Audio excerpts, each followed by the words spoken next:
Hola familia y amigos, caluroso y afectuoso saludo para todos ustedes. Hoy martes 8 de marzo, Día de la Mujer. Vamos a entregarles entonces la segunda vitamina del proyecto Vitaminas para una salud mental plena.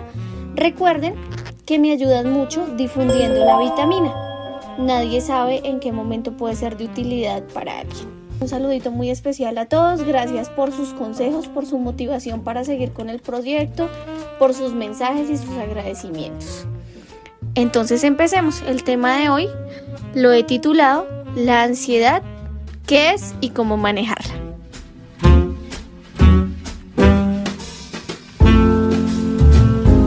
La ansiedad es un estado emocional cuya utilidad en el ser humano es la de ayudarnos a protegernos cuando una situación es amenazante o nos pone en riesgo. Todos los seres humanos hemos presentado ansiedad en algún momento de nuestra vida y es lo que nos indica que hay que estar pendiente de ciertas cosas, hay que anticipar acciones y reacciones ante una circunstancia determinada de la cual puede depender nuestra vida o ciertas cosas que para nosotros son importantes. Generalmente cuando vamos a vivir algo por primera vez, sentimos ansiedad porque es una situación desconocida. Y la función que tiene la ansiedad pues es precisamente ayudarnos a enfrentar esa situación desconocida, darle la importancia que esa situación o esas circunstancias merecen y anticipar las reacciones adecuadas, acorde con esa situación que no conocemos o que es amenazante para nosotros. Entonces, esa es la ansiedad, es un mecanismo de defensa con el que todos los seres humanos contamos para sentirnos seguros. Las manifestaciones de la ansiedad se dan en tres fases o en tres áreas más bien del ser humano. Estas son a nivel físico.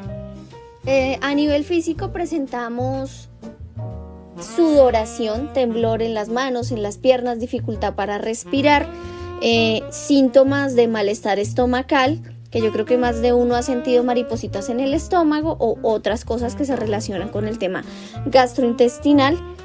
Conductual o psicológicamente tenemos pensamientos generalmente catastróficos porque al ser un mecanismo de defensa pues tenemos que protegernos. Y la única forma para poder protegernos y saber que lo tenemos que hacer es ante la presentación de pensamientos negativos o pensamientos intrusivos que nos van a hacer creer y leer pues que la situación es importante. Vamos a presentar dificultades de concentración, dificultades para poder dormir, relajarnos o descansar y pues todo el tema emocional que se relaciona con miedo, rabia, ira, alteración emocional, puede ser tristeza, puede ser emociones desbordadas como risa nerviosa que llaman. Todas esas son cosas, indicadores de que estamos presentando un cuadro de ansiedad. Entonces decimos que la ansiedad es un estado emocional normal, que es un mecanismo de defensa, pero ¿por qué se convierte en un trastorno? ¿Por qué hablamos del trastorno de ansiedad?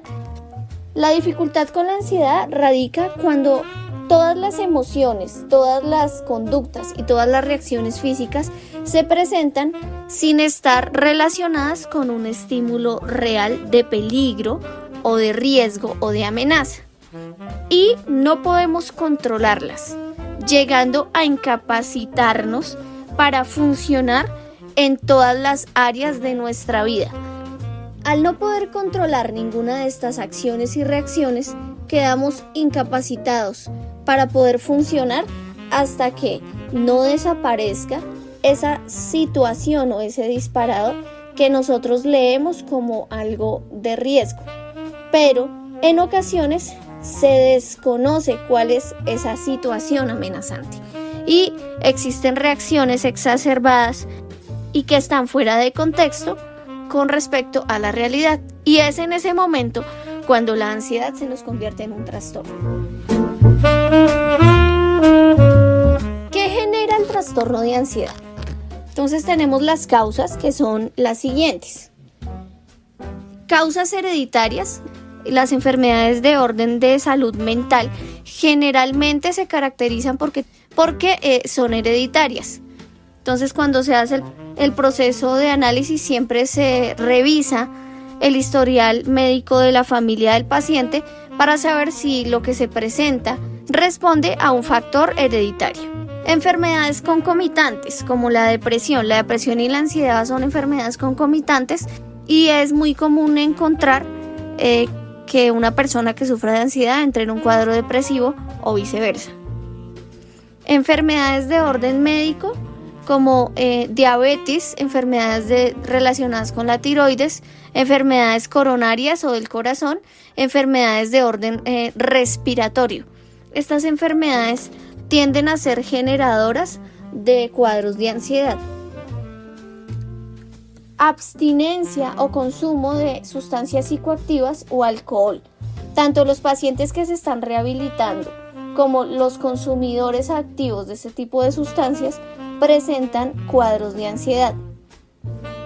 Eventos estresores simultáneos en la vida de una persona adulta en los cuales haya tenido que desplegar toda una serie de recursos de cuyo despliegue dependa la vida de ese sujeto. Eventos traumáticos durante la infancia también desembocan en trastornos de ansiedad que se reflejan en la adolescencia del sujeto. Algunas enfermedades relacionadas con tumores cerebrales que disparan hormonas que a su vez son estimulantes para presentaciones de cuadros de ansiedad. Consumo de algunos medicamentos que pueden llegar a generar estados de ansiedad. Pueden ser medicamentos para controlar enfermedades médicas o para controlar enfermedades del orden de la salud mental. Y finalmente, aspectos de la personalidad del sujeto o ciertos tipos de personalidad que pueden ser un factor de riesgo. De todas formas, esto no digamos que como toda regla tiene excepciones. Siempre hay que revisar muy bien todos los aspectos y no pensar que nos podemos generalizar en el diagnóstico. ¿Qué podemos hacer? ¿Cómo lo enfrentamos? ¿Cómo lo manejamos?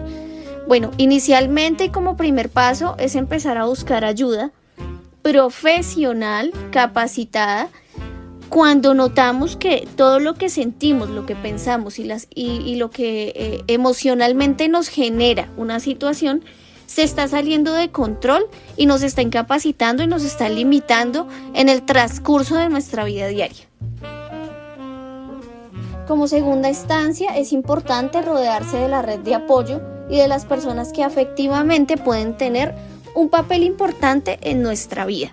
Realizar ejercicio. El ejercicio nos ayuda a evitar pensamientos negativos, liberar tensión y presión acumulada.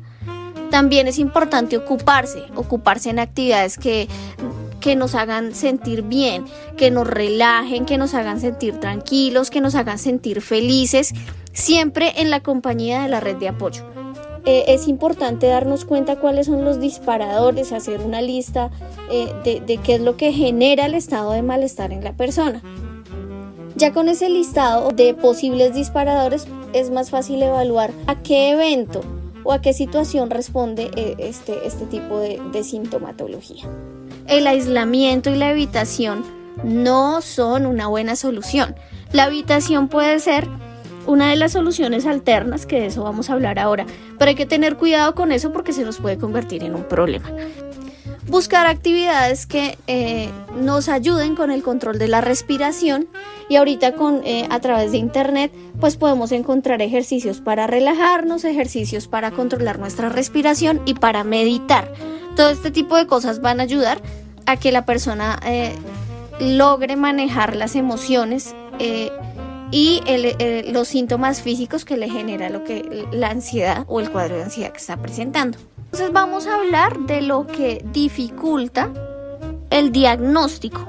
Inicialmente es no buscar ayuda, pensar que el consejo bien intencionado, la agüita de valeriana o que la relajación, la meditación y el control de la respiración per se va a ayudar a que el problema se resuelva, genera que con el paso del tiempo esto se convierta solamente en una cura paliativa y los problemas reaparezcan. Evitación. La evitación es normal porque a medida que reconozco qué es lo que me genera ansiedad y lo evito, pues siento que, digamos, soluciono parte del problema. Pero lo importante acá es ir al trasfondo de la situación y evitarlo. A la larga, pues terminamos en un proceso de negación. Si nos quedamos solo ahí, pues podemos generar que después el proceso de tratamiento sea más difícil. Automedicarse para absolutamente todos los aspectos de salud sabemos que es nocivo, pero porque tenemos que contar con una opinión de alguien preparado y capacitado y segundo porque en estos casos el diagnóstico y la medicación que le sirve a uno no le sirve a todos. Consumo de sustancias psicoactivas o alcohol. Estos son factores de riesgo y generadores de ansiedad, pero muchas personas, en el afán de evitar todo lo que sienten, buscan como estrategia de afrontamiento el consumo de este tipo de sustancias, y esto complica muchísimo al momento de la evaluación, el diagnóstico y el proceso de recuperación del paciente. Yo voy a ser muy enfática en esto, y es que es muy importante buscar ayuda profesional. No nos podemos quedar con los ejercicios de relajación, con el ejercicio físico y con las actividades que nos generan bienestar, sino que es importante manejar todo esto en compañía de una atención médica personalizada y multidisciplinaria. Y así se pueda llegar a un proceso de tratamiento integral que mejore la calidad de vida del paciente y que nos evite que al final pues la persona atente contra su vida o que tenga que ser medicada e internada pues por la gravedad de la situación. Entonces la idea es evitar todo este tipo de situaciones actuando a tiempo. El proceso es multidisciplinar porque, como les decía, los factores y las causas son muchas y hay que revisar con los médicos si la salud física está bien, qué medicamentos consume el paciente, cuál es su red de apoyo socialmente, laboralmente, qué es lo que está pasando. Entonces, para concluir, la ansiedad es un mecanismo de defensa que se convierte en un trastorno cuando nos incapacita para actuar en los diferentes ámbitos de nuestra vida, de la falta de control de los síntomas que presentamos. Existen varias causas, varios factores de riesgo que no son la regla general, pero pues que a los cuales hay que prestarles atención. Es importante rodearnos de una red de apoyo del afecto de los demás, hacer actividades que nos muevan, que nos despierten, que nos relajen y buscar ayuda profesional idónea a tiempo. No esperemos a que se complique el diagnóstico porque pues puede estar en riesgo nuestra vida. Seamos oyentes pacientes, seamos una red de apoyo sólida, busquemos la información que la persona necesita para brindarle a la persona una calidad de vida óptima y que pueda ser funcional. Entonces hay que manejar con mucha responsabilidad todo el tema del tratamiento de la ansiedad, especialmente buscar ayuda profesional idónea a tiempo. Bueno, familia de amigos, esto ha sido todo por hoy. Les agradezco muchísimo su acompañamiento, su apoyo, sus mensajes. Espero que sea de su agrado esta segunda vitamina y que nos sigamos acompañando durante el proceso. Un abrazo gigante y hasta la próxima.